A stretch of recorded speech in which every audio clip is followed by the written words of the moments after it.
નમસ્કાર વિદ્યાર્થી મિત્રો, આજે આપણે ધોરણ 9ના પાઠ્યપુસ્તક સંસ્કૃતમાં ગદ્ય 13 દિષ્ટયા ગૌગ્રહણમ સ્વંત.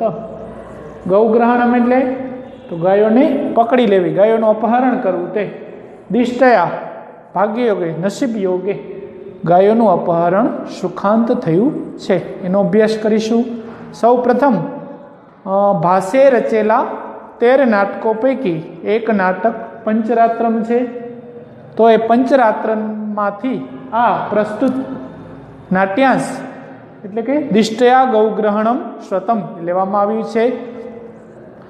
તેની અંદર 5 પાંડવ ભીમ, સૌ પ્રથમ તો યુધિષ્ઠિર, ભીમ, અર્જુન, નકુલ અને સહદેવ, એ 5 એને 14 વર્ષનો વનવાસ, એને પણ વનવાસ આવ્યો હતો, અને 5 વર્ષનો અજ્ઞાતવાસ. એ અજ્ઞાતવાસમાં જો પાંડવો પકડાઈ જાય તો ફરીથી એને પાછો વનવાસ આપવામાં આવે એવી શરત રાખવામાં આવી હતી. અને એ 5 રાત્રિની અંદર પાંડવોના સમાચાર મળી જાય છે, અને દુર્યોધન પોતાની શરત પ્રમાણે કે દ્રોણ સાથે શરત કરી હતી કે 5 રાત્રિમાં પાંડવોની કાંઈ ભાડ ઓળખ મળે તો હું એનો અડધો ભાગ આપી દઈશ. એ 5 રાત્રિમાં પાંડવોના સમાચાર મળી જાય છે, અને પરિણામે દુર્યોધન એને એનું અડધું રાજપાટ આપી દે છે, જે મૂળ મહાભારતમાં આ કથા નથી. ભાસે આમાં થોડું પરિવર્તન કર્યું છે અને મહાભારતનું યુદ્ધને ટાળ્યું છે. તો આ અજ્ઞાતવાસ જ્યારે આવ્યો પાંડવોને, તે અજ્ઞાતવાસ દરમિયાન એ વિરાટ રાજાને ત્યાં છે 5 પાંડવ છે એ રહે છે. તેમાં ભીમ એ બલ્લવ એટલે કે રસોયાના રૂપે, અર્જુન છે એ બૃહન્નલા એટલે કે નર્તકીના રૂપમાં, સહદેવ એ છે અશ્વપાળ તરીકે રહે છે. આ દરમિયાન બને છે એવું કે ભીષ્મ પિતામહના કહેવાથી કૌરવો વિરાટ રાજાની ગાયોને એ હાંકી જાય છે, અપહરણ કરી જાય છે. ત્યારે અજ્ઞાતવાસમાં નર્તકીના રૂપમાં રહેલો અર્જુન છે એ પોતાના બાણ, ધનુષ્ય બાણ સ્મશાનની ભૂમિમાં છુપાડ્યા હતા, અહીંયાથી લઈ અને કૌરવોનો પીછો કરે છે, કૌરવોને ભગાડી દે છે, અને ગાયોને સુખાંત એટલે કે સુખપૂર્વક પાછી લઈ અને વિરાટ રાજાને સોંપે છે. આ દરમિયાન એમને અભિમન્યુને પણ રાજ દરબારમાં લાવવામાં આવે છે. ત્યારે અર્જુન અને ભીમ વગેરે, ભીમ એના કાકા થાય, તો એ બધા ઓળખતા નથી. પછી ત્યારે એની સાચી અભિમન્યુની ઓળખ થાય છે. તો આ પાઠની અંદર આપણે છે સંવાદો જુદા જુદા એ જોઈએ.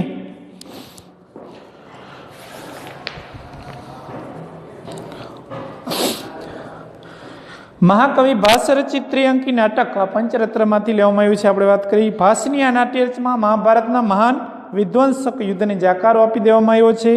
પાંડવોનો અજ્ઞાતવાસ પૂરો થવામાં હોય છે તે સમયે દુર્યોધન એક યજ્ઞ કરે છે કે પાંડવોનો અજ્ઞાતવાસ પૂરો થવાનો હતો, ત્યારે દુર્યોધન એક યજ્ઞ કરે, અને યજ્ઞમાં દક્ષિણા રૂપે એ ગુરુ દ્રોણને કહે શું તમારે જોઈએ? ત્યારે દ્રોણ કહે છે મારે 5 રાત્રિની અંદર પાંડવોના કાંઈ સમાચાર જો મળે તો એનો અડધો ભાગ આપી દેવું કહીશું. દુર્યોધન એક યજ્ઞ કરે છે. આ યજ્ઞમાં આચાર્ય તરીકે ગુરુ દ્રોણને નિમે છે. ગુરુ દ્રોણ દુર્યોધન પાસેથી યજ્ઞની દક્ષિણા રૂપે પાંડવોને અર્ધું રાજ્ય આપવાનું કહે છે.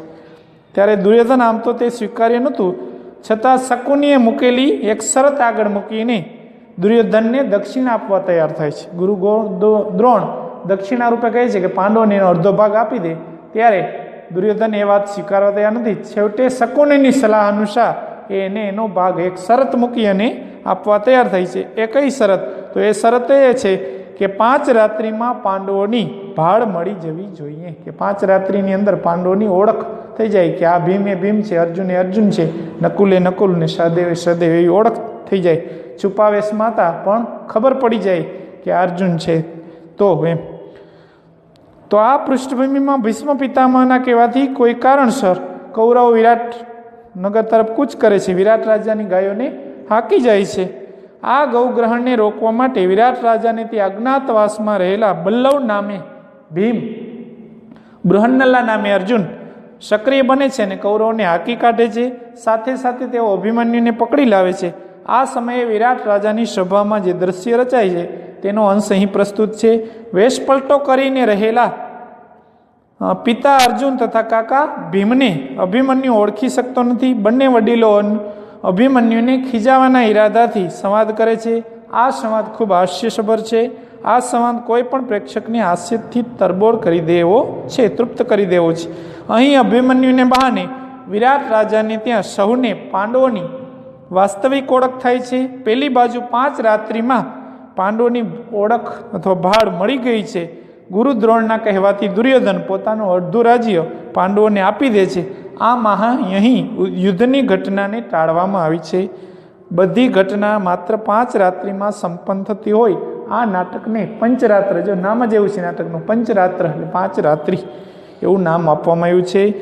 જોઈએ આપણે પ્રવેશ્ય એટલે પ્રવેશીને, ભટ્ટ એટલે સૈનિક પ્રવેશીને કહે છે જય તું મહારાજ, મહારાજનો જય થાઓ. પ્રિયમ નિવેદયે મહારાજાય, હું મહારાજને શુભ સમાચાર જણાવું. અવિજિતમ ગૌગ્રહણમ, અવિજિતમ એટલે જીતાઈ ગયું, જીતી લીધું. ગૌગ્રહણ ગાયોનું અપહરણ, ગાયોને પકડી લેવી, ગાયોનું અપહરણ જીતાઈ ગયું છે. અપયાતા એટલે પલાયન થયું, નાસી જવું. ધાર્તરાષ્ટ્ર, ધાર્તરાષ્ટ્ર તો ધૃતરાષ્ટ્રનો પુત્ર, અહીં બહુ વચન છે. ધાર્તરાષ્ટ્ર તો ધૃતરાષ્ટ્રના પુત્રો એટલે કૌરવો બધા પલાયન થઈ ગયા, ભાગી ગયા છે. રાજા અપૂર્વ યુવતે હર્ષ, આ તારો આનંદ અપૂર્વ છે.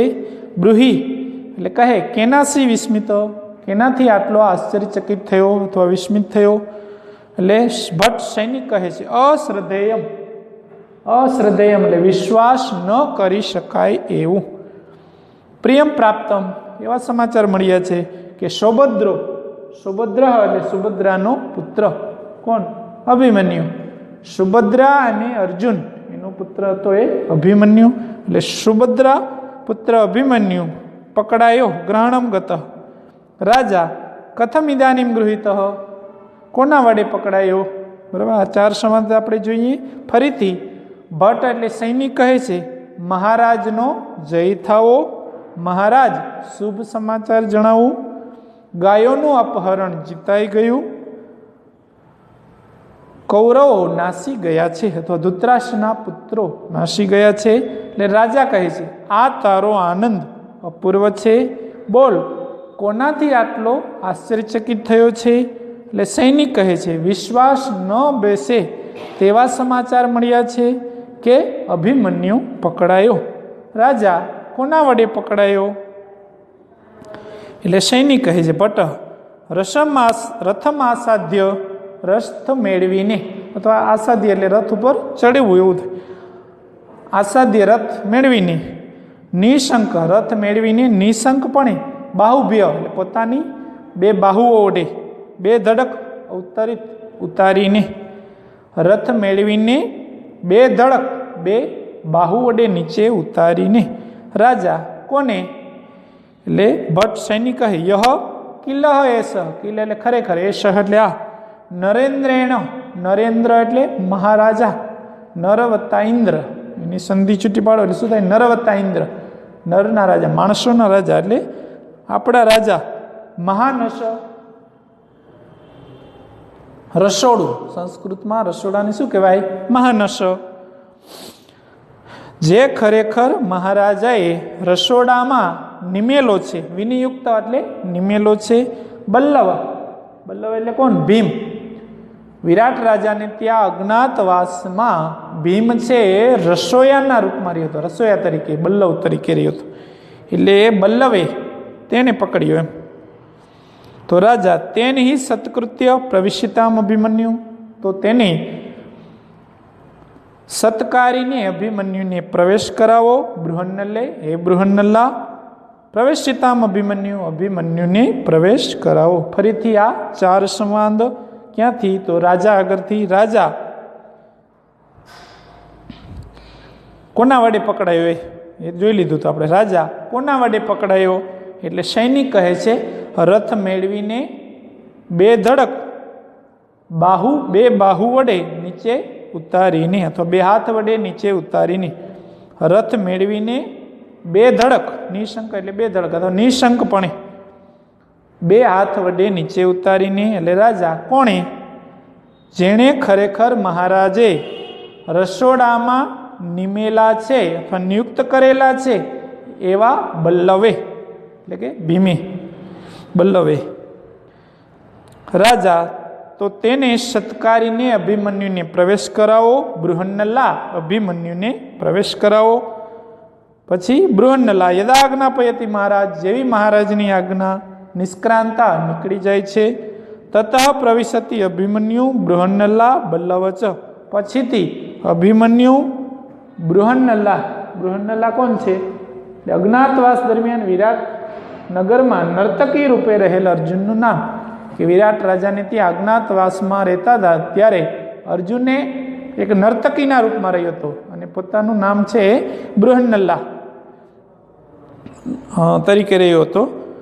એટલે પછીથી અભિમન્યુ બૃહન્નલા અને બલ્લવ પ્રવેશે છે. બૃહન્નલા કહે છે ઈત ઈત કુમાર, કુમાર આ તરફ અભિમન્યુ, અભિમન્યુ કહે છે અભિમન્યુ નામ શા માટે? તો કેવી રીતે અભિમન્યુ નામ? હું નામે અભિમન્યુ છું, હું અભિમન્યુ નામે છું અથવા હું નામે અભિમન્યુ છું. શું અહીં ભો કિમ નામ ભી અભિભાષ્યંતે ક્ષત્રિય, નામ ભી એટલે નામથી, અભિભાષ્યંતે એટલે બોલાવવામાં આવે છે. ક્ષત્રિય એટલે ક્ષત્રિયોને. શું અહીં ક્ષત્રિયોને નામથી બોલાવવામાં આવે છે? ફરીથી એ 4 સમાજ આપણે જોઈએ. 3 સમાજ. બૃહન્નલા કહે છે જેવી મહારાજની આજ્ઞા નીકળી જાય છે પછીથી અભિમન્યુ બૃહન્નલા અને બલ્લવ પ્રવેશે છે. બૃહન્નલા કહે છે કુમાર આ બાજુ, આ તરફ અભિમન્યુ, એટલે અભિમન્યુ કહે છે અભિમન્યુ નામ શા માટે? હું નામે અભિમન્યુ છું. શું અહીં નામ વડે ક્ષત્રિયોને બોલાવવામાં આવે છે? તો અહીં સુધી પાના નંબર 50 સુધી આપણે જોઈ. પછી આપણે 51માં પેજ પછીથી જોશું અગાઉના આગળના વિડીયોમાં. અસ્તુ પુનઃ મિલામ. જયતુ સંસ્કૃતમ, જયતુ ભારતમ.